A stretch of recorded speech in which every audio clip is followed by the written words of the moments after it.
All right, chapter 7. There's a lot to go through here. I find it interesting. I kind of laughed as I was reading here. Um,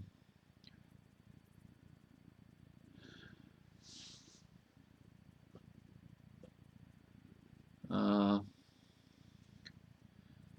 well, I don't know. I just find it interesting that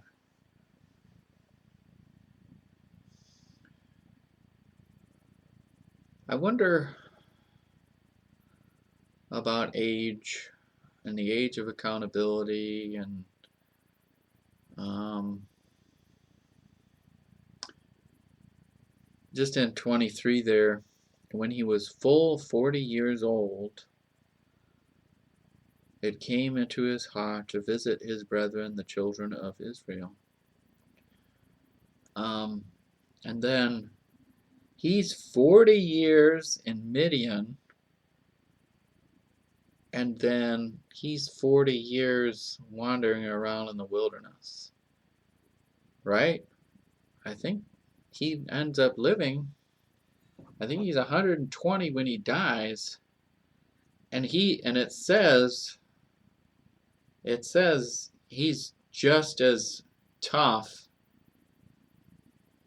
at that time. It's like God is keeping him alive and keeping him tough and healthy and strong that whole time.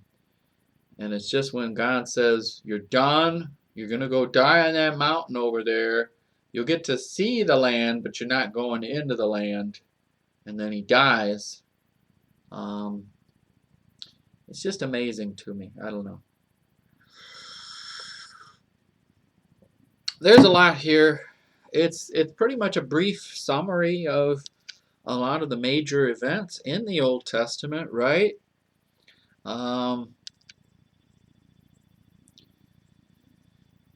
like reading Genesis. Genesis is like,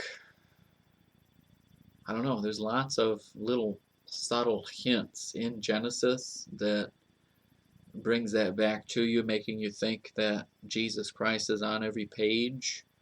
I feel there's just little hints, and especially Joseph's storyline when it starts talking about Joseph there and how Joseph was sold into slavery, and then Joseph basically becomes Pharaoh. Well, he's second to Pharaoh. I just find all kinds of Jesus hints in Joseph. I just find that amazing. Joseph's sacrifice, Joseph not giving in to sin. Joseph is such a good example to us. It's just amazing. There's so much here that you could talk for hours and hours.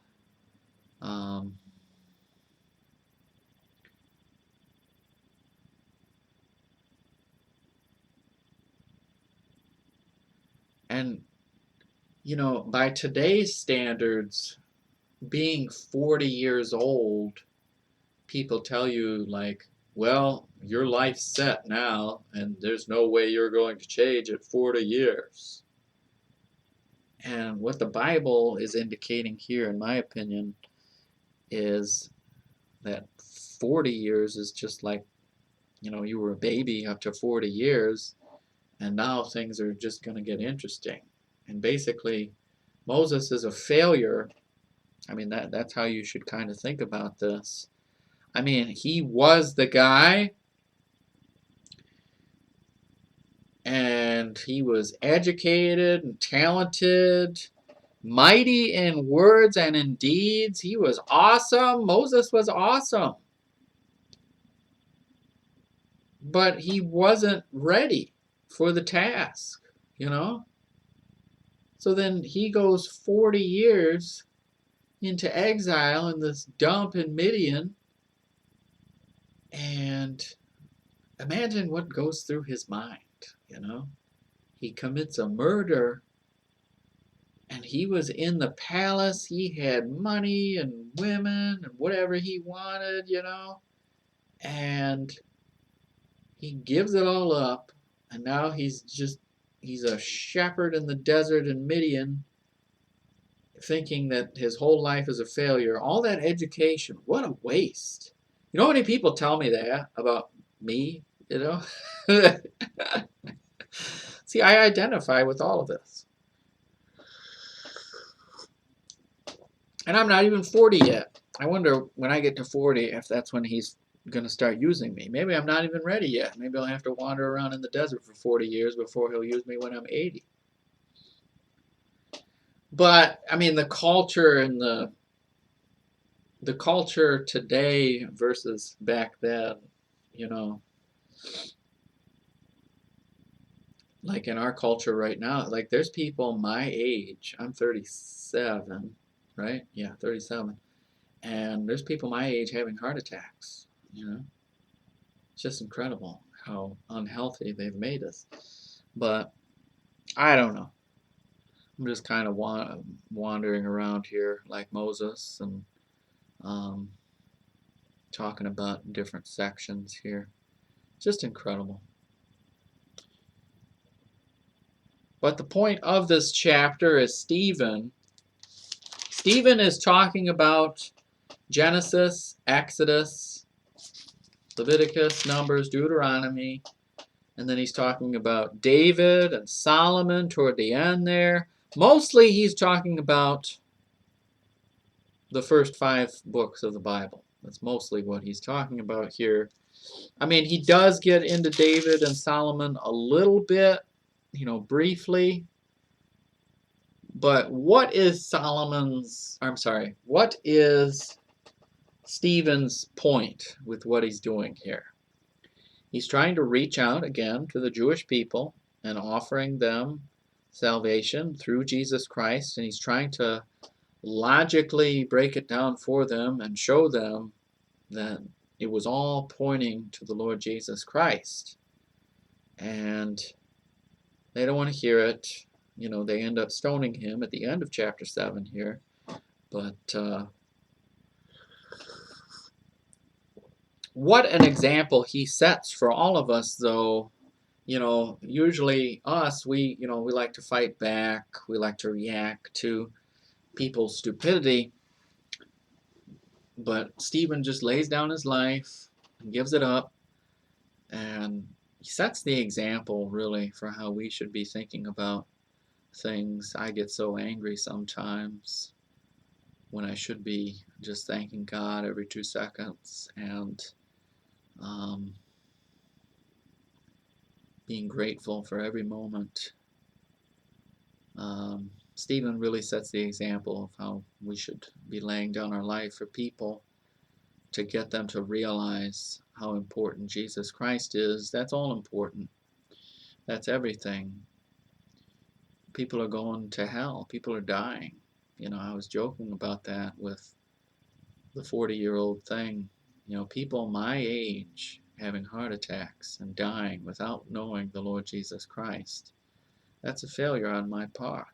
We really need to be reaching out to these people and letting them know what's going on. We're only getting more unhealthy.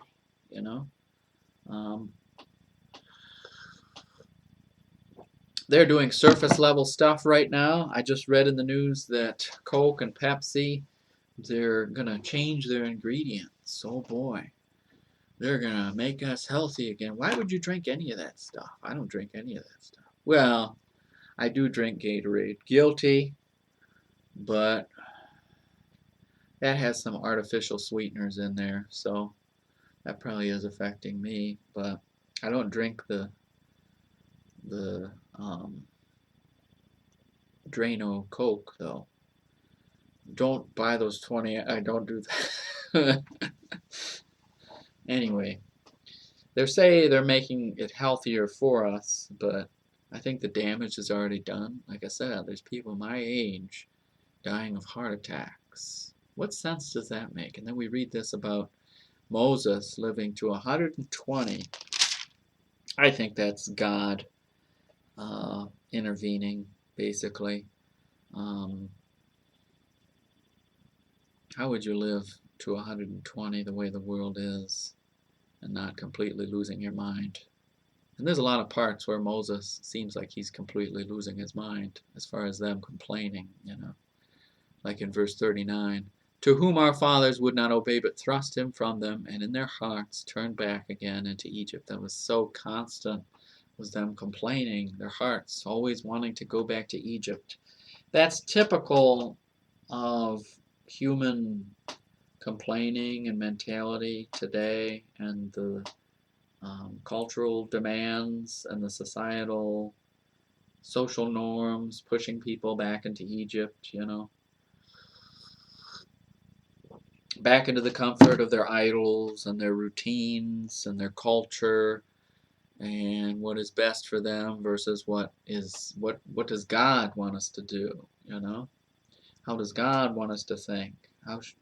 How should we be thinking about this from God's perspective? All right, let's start on these notes here. Just an amazing chapter. All right. Verse 16 is the first note in chapter 7 of Acts. Here's 16. And were carried over into Sychem and laid in the sepulchre that Abraham bought for a sum of money of the sons of Emor, the father of Sychem. Okay, here's the note. The Bible critics find an apparent contradiction with the verse when compared with Genesis 23:17, 33:19, 49:29, 32, and Joshua 24:32. Of course, the problem with these apostates is that they can't read. Usually, yeah. The verse here never says that Abraham bought a field or a parcel of ground. It says that he bought a sepulcher. There were obviously two separate purchases, one of the field and the other of the sepulcher. Makes sense to me. I don't have a problem with it.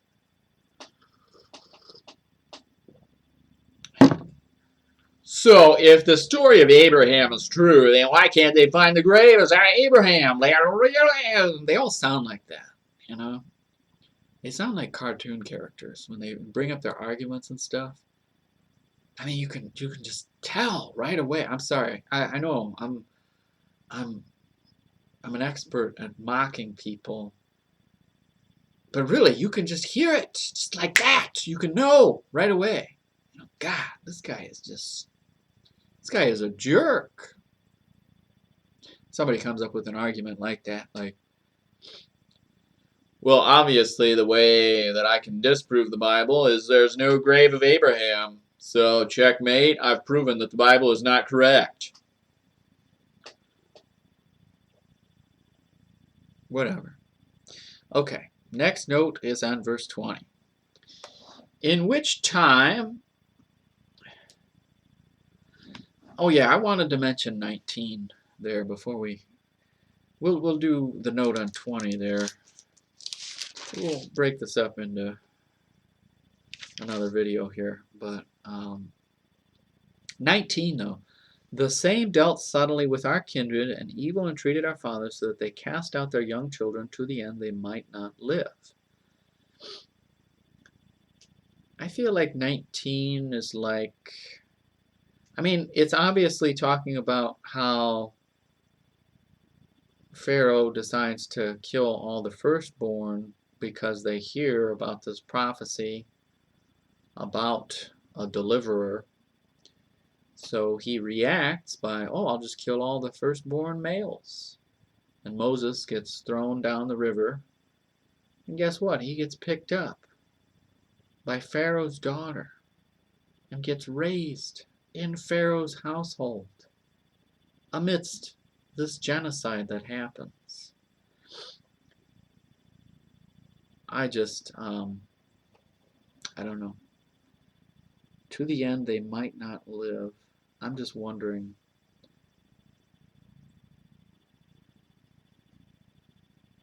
I mean, then 40 years. He's 40 years old when he kills the Egyptian. 40 years then later. So, just amazing. Never mind. All right. Verse 20. In which time Moses was born and was exceeding fair and nourished up in his father's house 3 months.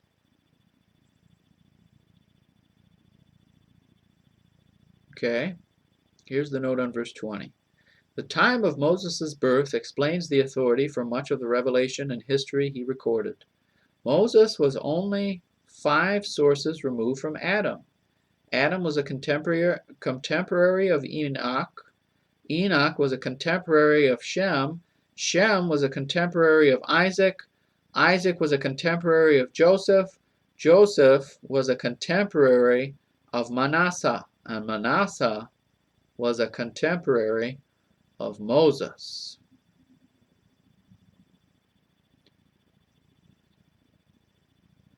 Okay. Okay then. Sounds good to me. I